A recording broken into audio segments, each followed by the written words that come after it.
everyone, it's Bonita from Pennies to Dollars, and welcome back if you are a regular viewer, and welcome if you are new. I'm glad to have you here. So today we're going to talk about what can you do if you see that you are running over budget. It happens. It happens more often than not right now because of how much everything is costing. But I have a few little tips and tricks of what I do that I hope maybe will help you. And so what I do is I do have a budget, and I call it a guideline because I feel like budget sometimes makes you feel so constricted and makes you feel like you don't have any choices. But I call it a guideline, and it's where I want to spend my money and where I am hoping I can spend my money and some limits that I have set. And so I make out in my notebook a list of those limits on each page. Like I'll have groceries and how much I want to spend on groceries. And I will have gas and how much I spend on gas. And I'll have each page set up with that amount at the beginning of the month. And then I take each receipt and I deduct it from the limit that I have set for myself. And as I'm going through, sometimes I can find that maybe I'm spending more than I thought that I spent in that area, or I'm spending less than I thought that I spend in that area. And there are some times when you go over and you really couldn't help going over maybe on groceries that month, but you went under in another area. And that has happened to me last month. I went over on food. We had some guests for food for multiple days. I went over on food, but I actually went under on gas because I'm still working hybrid from home part of the time. And so I moved part of my gas money over into my food budget. So overall, I didn't spend any more money than what my guideline or my budget showed, but I was able to shuffle those amounts so that I still stayed within my overall budget. So that's one of the tricks that I do to make sure that I don't overspend that month. One of the other things that I do is I have a cashback credit card, and I use that cashback credit card on all of the purchases that I can possibly use that I would normally write a check or pay cash for that month. And then I take that cashback bonus and I deduct that from my budget. Like I will add that cashback bonus back into my food budget if I went over, and use the money that way, and then make sure I pay that off each month.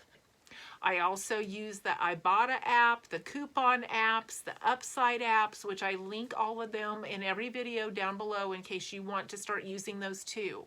And when I get cash back from those, I add them back into my overage areas if I have any overage areas. If not, I just have extra money that month.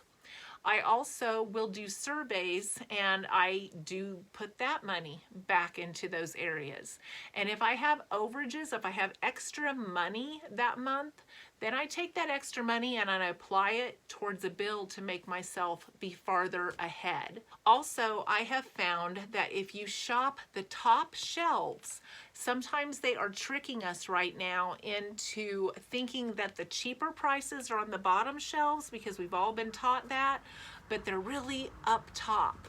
I found some hot dog buns the other day on the very top shelf, and I'm 5'10½", and they were higher than my head, and they were the cheapest hot dog buns out of the entire shelf.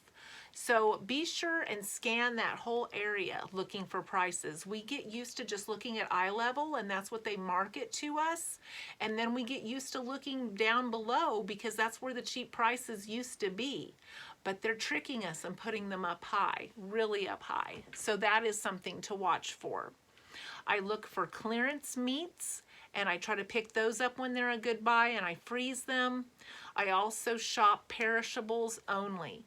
Milk, cheese, produce, eggs, just the things I need to put with those clearance items that I pick up, and then I figure out what to make from that. I don't buy anything extra. I go on a very strict purchasing regimen. I stopped at Aldi's the other day, and the lady in the parking lot said, "Do you want my cart?" and wanted me to give her my quarter. And I said no, because I don't buy enough to get a cart. And that has been my philosophy for a while. I take in my shopping bag. I only buy the specials and the perishables that I can fit in that bag, and I leave. And every purchase that I make is usually around $11 to $20 at the most, and then I add it to what I have at home and I figure it out. I also use old-fashioned grates. Using these in your recipe to add color and flavor and stretch your food is a wonderful, wonderful, wonderful trick you can do. I make chicken and rice, and I will shred up a few carrots in there to make it look prettier, also have a little bit of carrot flavor, but it hardly uses anything. And you can do this with just about anything in your recipes to make your food stretch. This is definitely a big money saver. Every time we make whole chicken, we make broth. And we make broth, and it makes up for how much the chicken costs. I buy my chicken on clearance, and then we make enough broth to freeze up to pay for that chicken. We never ever buy broth anymore. There were times in the past where I was in a hurry, or I was gone too much, or I just felt like I didn't have the time. Now I make the time to make my broth because it more than pays for itself, and it pays for the chicken. And there's just no reason to not do that. It saves you so much money. I think a carton of that chicken broth is like $2.79 or something now per carton. And I can come up with probably 6 cartons of that from one carcass of a chicken.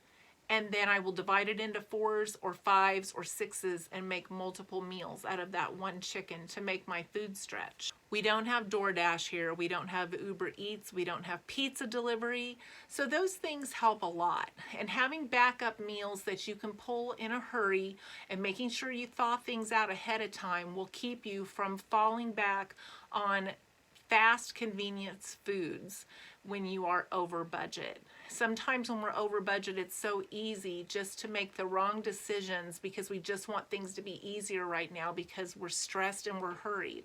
But if you can make sure that you always have something thought out, that you always have something quick you can throw together, you won't want to be falling back on those $40, $50 meals that are going to put you even farther in the hole.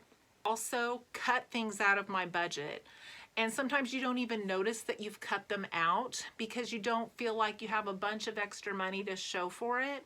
But if you think about what it would cost you if you would be buying those as part of your regular routine, you'll realize that you really didn't have the money to buy those things to begin with. Swiffers are a perfect example. If you buy those Swiffer covers, they can get rather expensive. We never had things like that growing up.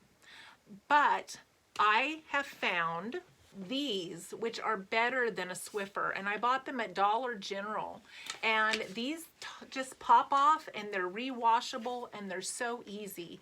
No reason to buy a Swiffer anymore. No reason to add that to your grocery budget every week. Try to stay away from the packaged snack aisle because that will run up your grocery bill very, very quickly, and it has very, very little per packaged snack as far as food content goes. It won't fill you up. It won't tide you over.